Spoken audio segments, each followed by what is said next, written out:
झारखंड में कोरोना का संक्रमण बहुत तेजी से हो रहा है। मार्च महीने में कुछ दिन के भीतर इसकी जो रफ्तार दिखी वो चिंता पैदा करती है। इस वक्त हमारे साथ झारखंड के स्वास्थ्य मंत्री बन्ना गुप्ता जी हैं। इनसे हम बात करते हैं कि सरकार क्या कुछ कर रही है इस दिशा में। सबसे पहली बात ये है बन्ना साहब की वैक्सीनेशन की चर्चा हो रही है कि इसकी गति बढ़ाई जाए। राज्य सरकार ने तय किया है कि 1 लाख पर डे हम वैक्सीनेट करेंगे लोगों को, लेकिन आपके पास स्टॉक है ही नहीं। कल तक 3.5 लाख डोज था अवेलेबल, आज 2.5 लाख है। मतलब 2 दिन में आपके पास वैक्सीन खत्म हो जाएगा। क्या राज्य सरकार, क्या यहाँ का स्वास्थ्य विभाग और केंद्र सरकार के बीच तालमेल नहीं बन पा रहा है? क्यों वैक्सीन यहाँ अवेलेबल नहीं हो रहा है?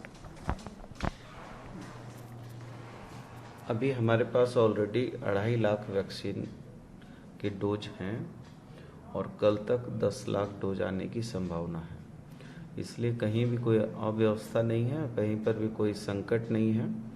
और कुछ लोगों को जानकारी के अभाव में कुछ हमारे पत्रकार वृंद ने इस तरह का समाचार का संकलन किया है, लेकिन हमारे पास अभी आराम से 2 दिन का डोज है और कल तक संभावना है कि 10 लाख डोज आ जाएंगे।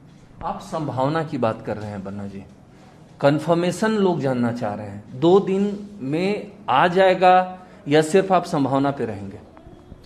2 दिन तक के लिए तो भी है ही हमारे पास, बल्कि 2 दिन से भी थोड़ा ज़्यादा ही है, लेकिन कल तक पूरी संभावना है आ जाएगा। मतलब कल तक नहीं आया तो परसों तक पक्का आ जाएगा। 10 लाख डोज आना है जी। अच्छा, ये बताइए कि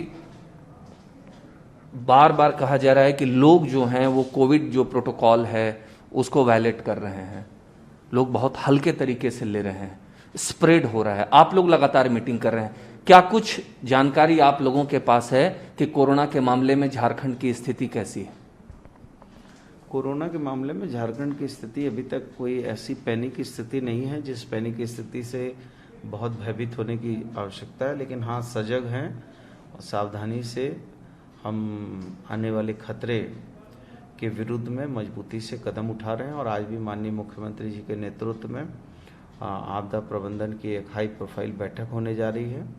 तो हम लोग सारी चीज़ों की इसमें समीक्षा करेंगे कि आखिर किस तरीके से हम कोविड-19 के इस अभिशाप को रोकने के लिए और हमको किस तरीके का और बेहतर प्रबंधन करना है, वो सारी चीज़ों पर बातचीत होगी। एक सवाल ये है कि अवेलेबिलिटी ऑफ बेड्स, अस्पतालों का अरेंजमेंट। 2 दिन पहले रिम्स, जो कि सबसे बड़ा हॉस्पिटल है और कोविड सेंटर भी आप लोगों ने बनाया है, 2 दिन पहले वहां पर यह टांग दिया गया लिखकर एक पर्चा कि बेड फुल है। फिर उसको हटाया गया और पता चला कि कुछ बेड अरेंज किए गए। ये कोरोना का ग्राफ पिछले 15 दिनों से बढ़ रहा है, लगातार बढ़ रहा है। और इस तरीके से जब रिम्स में इस तरीके की लापरवाही होगी, अरेंजमेंट अगर नहीं होगा, तो आप लोग सिर्फ बोल रहे हैं या कुछ एक्शन भी ले रहे हैं किसी पे?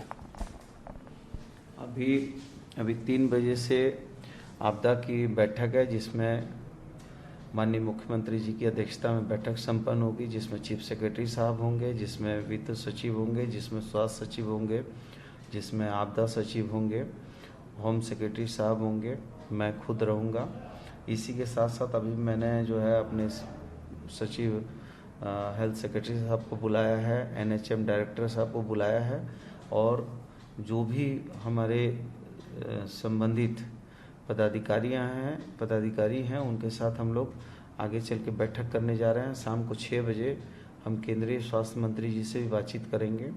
तो लगातार हम लोग प्रयास में हैं और कहीं कोई कमी खामी नहीं है। थोड़ी बहुत देखिए, कभी कभी चूँकि अचानक जो है कोविड-19 का बहुत तेज़ी से ग्राफ गिरा था और 450 450 के इर्द गिर्द हो गया था, तो स्वाभाविक है कि जब आदमी थोड़ा सा अच्छे पोजीशन पर होता है, आपकी भी तबीयत जब थोड़ी थोड़ी ठीक होने लगती है, तो आप बिस्तर से उठ के थोड़ा बहुत चहलकदमी करने लगते हैं, थोड़ा जो है डॉक्टर का दिशा निर्देश की थोड़ी थोड़ी अवहेलना करते हैं। लेकिन हम लोग निश्चित तौर पर लगे हुए हैं कि कोई कमी खामी नहीं हो, कहीं पर कोई अव्यवस्था नहीं हो।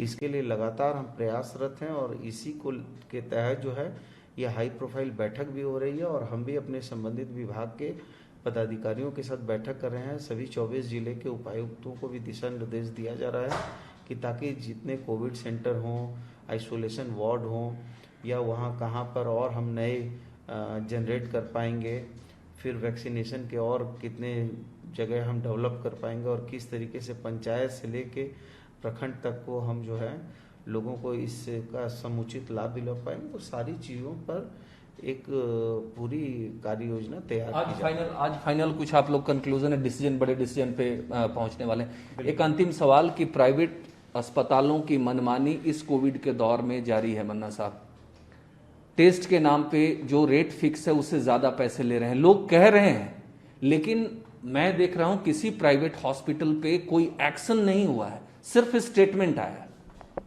नहीं, आपको गलत जानकारी है। अभी हमने जो है सरायकेला खरसुआ में एक मेडिटिना हॉस्पिटल है, उसको तुरंत जो है हम लोगों ने आयुष्मान से बेदखल कर दिया है, और साथ ही जो है उन पर जो है कार्रवाई भी की जा रही है।